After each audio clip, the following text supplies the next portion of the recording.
en location saisonnière. Le royaume brille sur Instagram à la lueur des filtres et des drones. Les ruelles de Chefchaouen paraissent plus propres qu'un bloc opératoire suisse et Marrakech devient une maquette orientale montée pour les influenceuses en quête d'orientalisme express. L'œil numérique s'y perd comme un enfant dans un souk, mais à quelques mètres de l'angle photo, le royaume pue. Les ruelles sentent la graisse et la mendicité. Une vieille tend la main à un touriste en claquette pendant qu'un enfant crie « Money » dans un anglais approximatif. Le touriste rit, sort une pièce puis accélère. Il ne reviendra pas. Aucun touriste ne revient.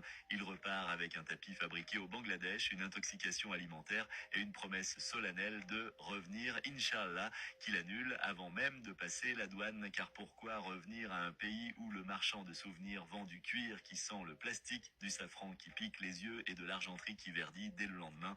Le Maroc est un voyage unique, comme une mauvaise opération des dents de sagesse. Une fois l'anesthésie dissipée, la réalité frappe. Les hôtels dissimulent les abattoirs, les riads cachent des prisons fiscales et les babouches sont fabriquées en Chine.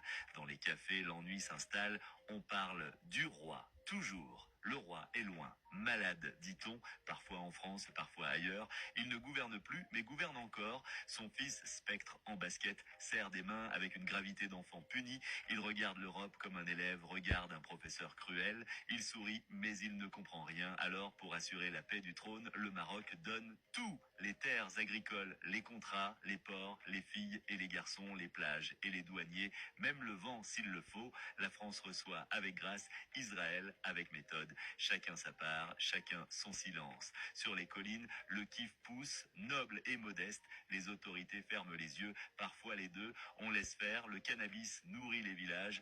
Les champs verts financent les mosquées blanches. Allah reconnaîtra les siens dans les salons du peuple. Le discours tourne en boucle, le Maroc ne va pas mal, c'est l'Algérie qui complote, chaque sécheresse vient d'Alger, chaque échec aussi. L'Algérie a volé l'avenir, la mer, le Sahara, les investisseurs, la Coupe d'Afrique, même les orages.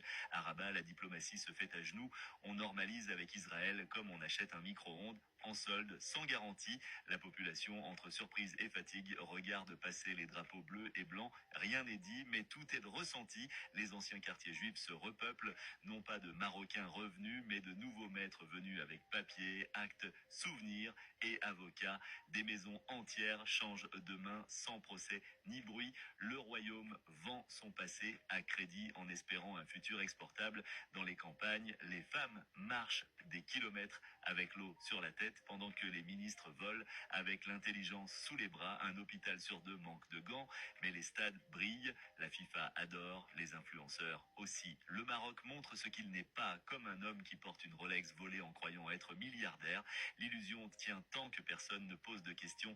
Les enfants rêvent de Paris, les parents rêvent d'un visa, les grands-parents rêvent que la pluie tombe et les chiens rêvent de manger. À Tanger, un ferry part chaque jour avec des valises pleines de regrets. Certains reviennent avec des chemises plus chères, d'autres restent en Espagne pour cueillir les fraises. Le retour n'est jamais certain car l'avenir est en solde et l'espoir hors stock. Les grandes avenues de Casablanca ressemblent à une ville en train de se construire et de s'effondrer en même temps. Les grues côtoient les mendiants, les banques s'installent à côté des hammams en ruine. Le progrès arrive, mais il prend des pauses. Il s'arrête dans les ministères, s'endort dans les commissions et meurt dans les appels d'offres. Le béton pousse plus vite que la pensée. L'urbanisme précède la culture comme une voiture sans conducteur. Pendant ce temps, le peuple attend que quelque chose vienne, une pluie, une aide, un miracle, un roi guéri, un fils éclairé, un plan divin. Mais rien ne vient, sinon les dettes et les drapeaux étrangers et les contrats à sens unique. Le Maroc avance comme un derviche tourne. Beaucoup de mouvements, aucun progrès, tout semble danser, rien ne se déplace. Le royaume regarde le monde avec le sourire d'un serveur sous-payé, accueillant, servile, vide à l'intérieur, avec un roi duquel on dit qu'il vit entre deux avions et trois hôpitaux. Il gouverne par hologramme. Son fils, prince sans royaume, continue de serrer des mains molles avec des sourires au préenregistrés.